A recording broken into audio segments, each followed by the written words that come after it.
I hope you've had a good week. If you're anything like me, as I talk to people and check in with how people around the St. Peter's community and further afield in my contacts are doing, I- I'm aware that our emotions and our experiences of this lockdown seem very kind of unpredictable and unreliable. It's as if we're on some kind of roller coaster. We might have one good day and it's followed by a bad day, good day, bad day, or even good hour, bad hour within the same day. And I just want to say to us all, that's okay. This is very difficult for all of us. And it's okay to have bad days. And it's okay to have good days. You don't need to feel guilty about that if you are in a good place and having a good day. Just being aware, though, of the others who you may be living with or you may be in contact with who are struggling on that day. That's just the reality of a difficult situation like this. Continuing looking at the life of Abram and what it can teach us about how God is inviting us to move with him in obedience and trust into the new future that he has for us, whilst also reflecting on the older things, the things that we're more accustomed to, that we might want to take with us into that new future. We all have experiences, probably most days actually, where we need to exercise significant trust. I remember when I had kidney surgery back in February, particularly on the first of those occasions when I went to the emergency room with extreme pain and it was diagnosed as kidney failure. I had to exercise, of course, complete trust in these doctors and surgeons and nurses whom I'd never met. They were saying to me, this is the situation and we need to act now. We need to operate now. Otherwise, it's going to be a lot more serious, potentially fatal. I had no way of knowing whether what they were saying was right or not. I had to trust them, exercise a bit of faith in them. And we all have experiences of that. Of course, if you've experienced surgery, then you'll have that experience. But we all do that with people who mend our cars, fix our cars. We trust that they're doing a good job. We trust all sorts of authority figures and people we meet from day to day. And trust and faith is necessary in every relationship. And the proliferation of conspiracy theories, it seems to me, is often evidence of an aspect, an element of broken trust and of cynicism. Our theme today, as we look at Genesis 13 together, is the theme of walking by faith, not sight, as Paul expresses it in 2 Corinthians chapter 5, verse 7. Walking by faith, not sight, choosing to trust what we maybe cannot see or cannot prove against what seems obvious and apparent. It seems to me an apt reflection for us, both in the context of how we live as disciples of Jesus and as a church in the new realities we're facing, and also in the wake of the death this week of Mavis and also Gwen, two faithful members of St. Peter's who lived long lives of walking by faith, by trust in what they could not see. So in Genesis chapter 13, we have Abram and his family leaving Egypt where they'd compromised and going back to where Abram had originally met God in this new land and where he'd built an altar in remembrance of that new experience of God. And there, verse 4, Abram called on the name of the Lord. And as they live there together, and as Abram calls on the name of the Lord, it becomes apparent that the land could not support them because they were a growing family and they had a lot of stuff, physical stuff, material possessions with them. And quarrelling arose between their farmers, their respective farmers, Abram's farmers and Lot's farmers. So Abram and Lot sat down together and they decided to divide the land between them. And Lot looked around and saw, as we read in verse 10, the whole plain of the Jordan toward Zoar was well watered. This is where Sodom and Gomorrah were, and Lot chose that for himself. And Abram lived in the land of Canaan, and that's where they settled.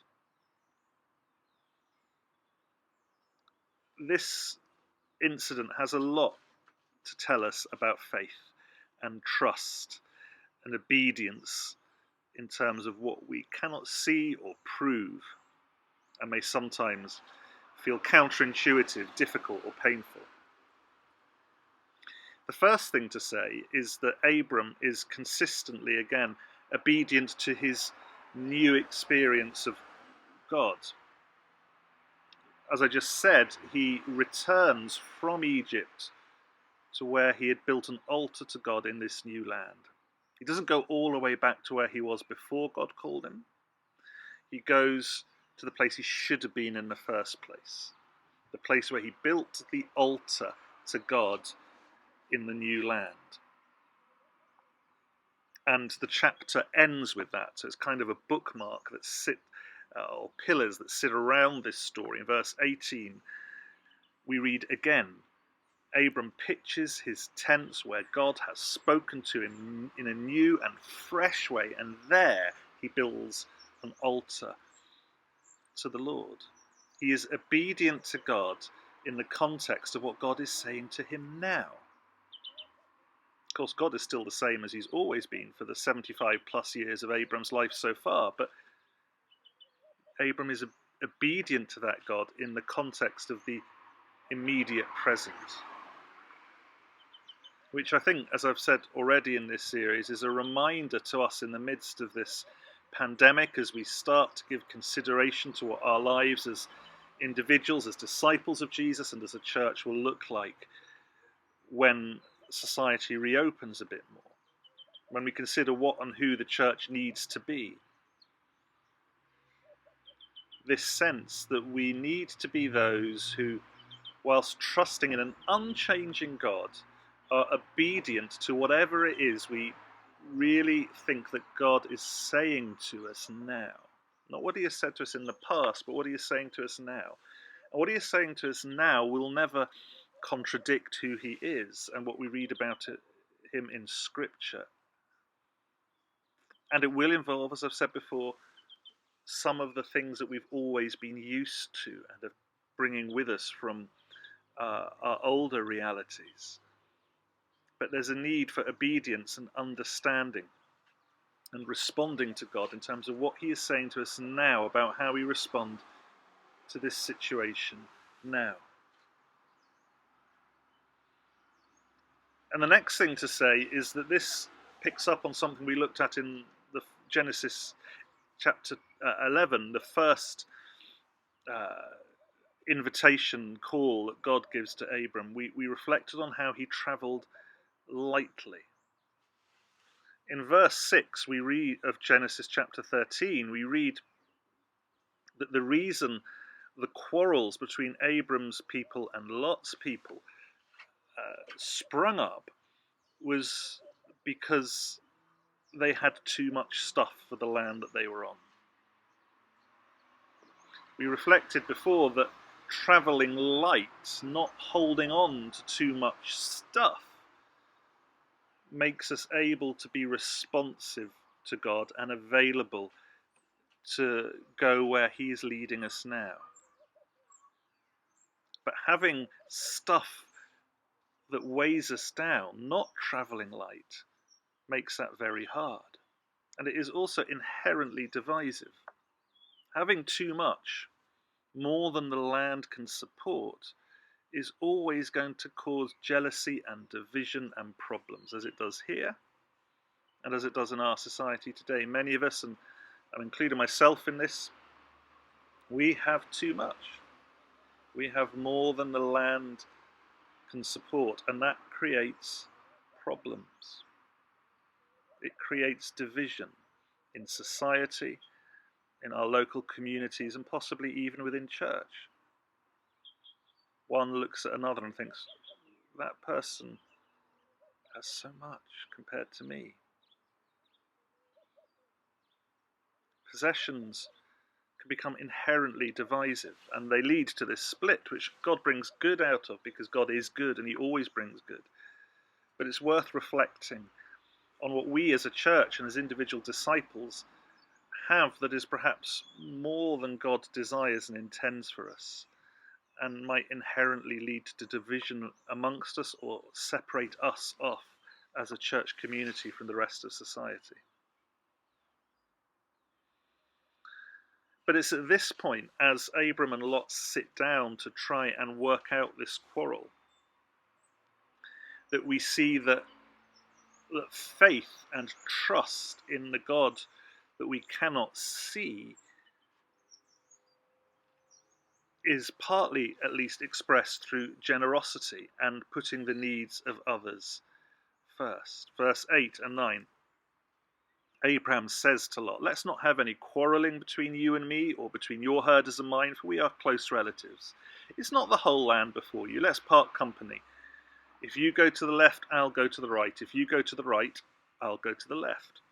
And so Abram lets Lot choose which part of the land will belong to him and his people. Abram, at this point, is exercising that faith in what he cannot see, in the God who has promised him descendants that are beyond numbering.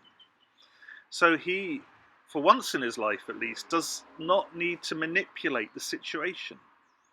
He can trust God to say, "Go on, Lot, you go first." And that's an expression of trust. Putting the needs of another person first. Generosity. Looking out for somebody other than me is always an expression of trusting that God provides for me. So I don't need to worry about myself. I can await the decision and the needs of the other. Why do we worry about the things we wear? For look at the lilies of the field, as Jesus said, and so on. If we trust God, we'll let others go first. Now, of course, Lot is doing the opposite to Abraham. He is somebody who, it seems, is living by sight, not by faith. In verse 10, Lot, we read, looks around and sees the whole plain of the Jordan towards Zoar. It's well watered. It's like the garden of the Lord, like the land of Egypt before, says the narrator, the Lord destroyed Sodom and Gomorrah. So Lot chose for himself the whole plain of Jordan and set out towards the east. Lot looks out at this beautiful land that looks like the garden of the Lord, that looks like a place God would give people. It looks amazing. And he says, "I'll have that." And it turns out that's the wrong move. But he doesn't see that yet. Now, this was before Sodom and Gomorrah were destroyed and judged by God. And we'll come on to Sodom and Gomorrah in a later sermon in this series. So I don't want to say too much about the specifics now, but for now we just need to remember that these are places that are synonymous with rebellion against God and not doing things God's way.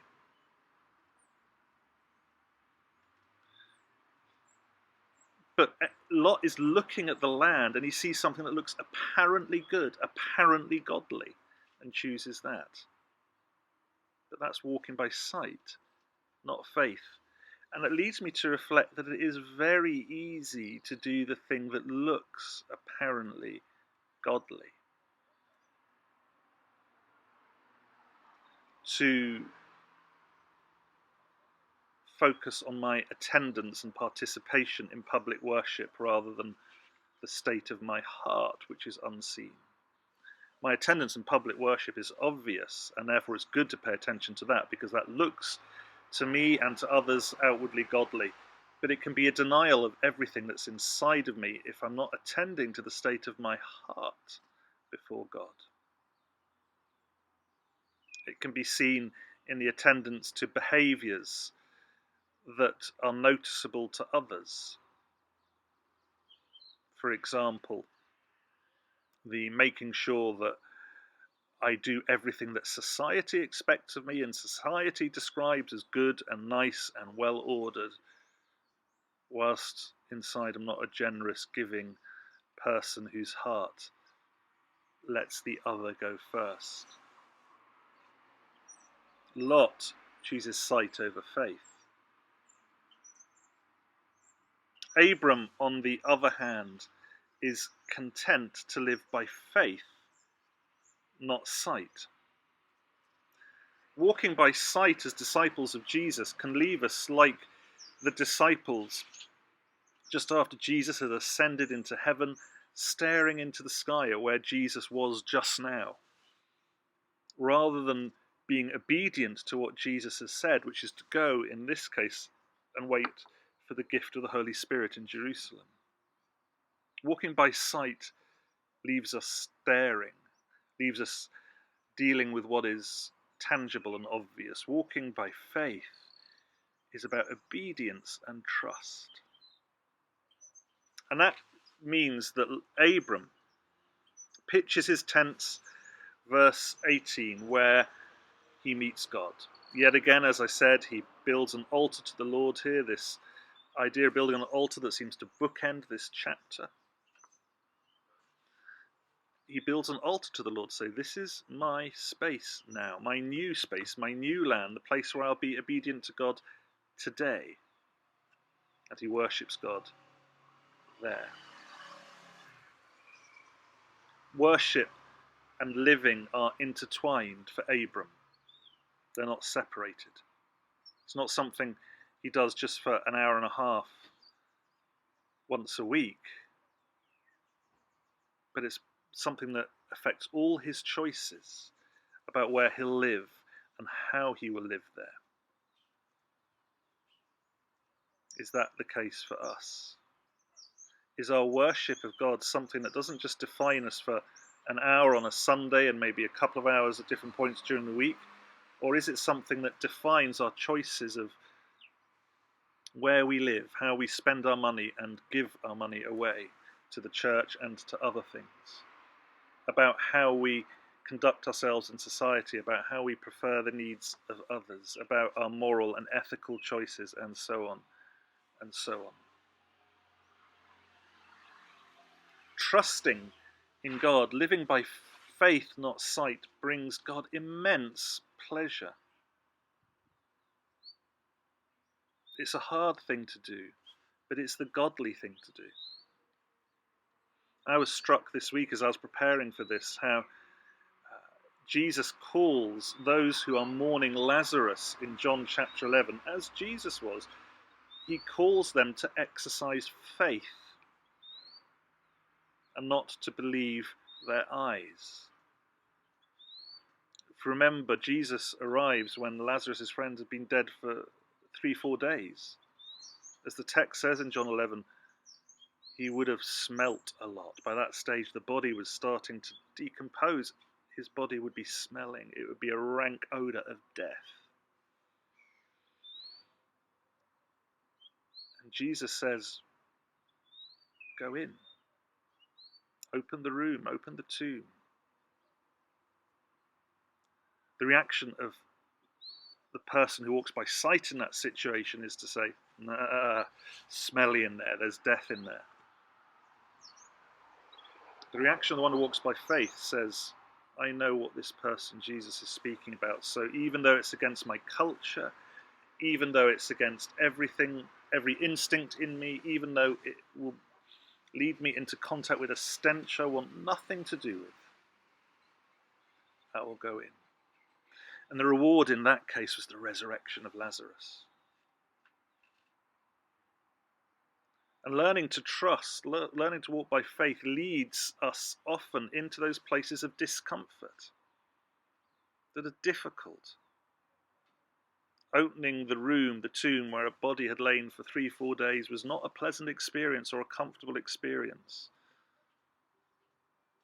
Uprooting your life at 75 years old to go to a place you'd never been before was not an easy or pleasant experience.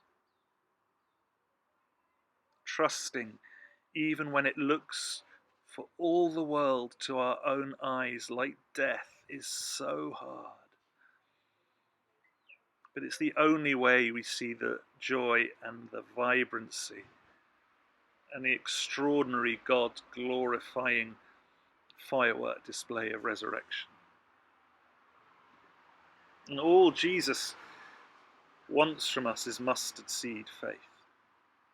Doesn't need a big tree, doesn't need us to be these huge giants of faith. Remember, Abram is a compromised person who gets it wrong far more than he gets it right.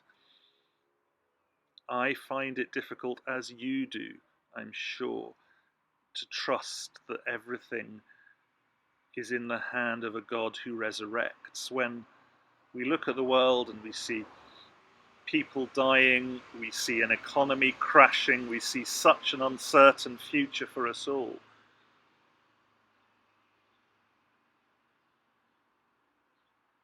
But ours is a God of resurrection.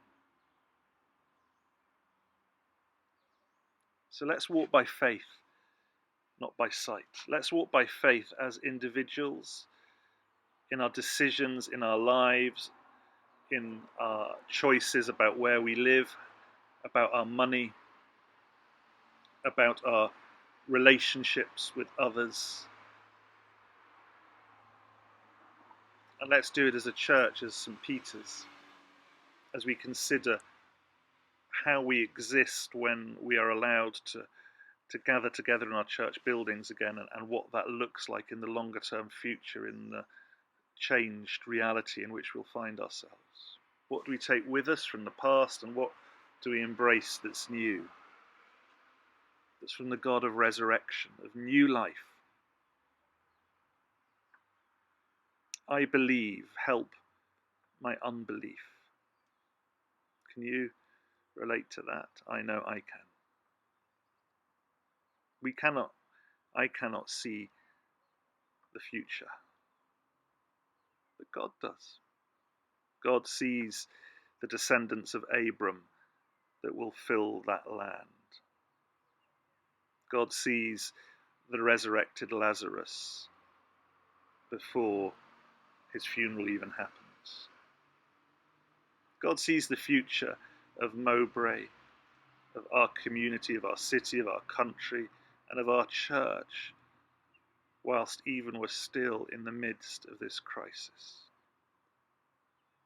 So would you pray with me, Lord, I believe, help my unbelief. What does that look like for you now, today, in this coming week, and in these coming weeks? And what does that look like for us as a church? Let's continue to seek God together as we journey with him, the God of resurrection.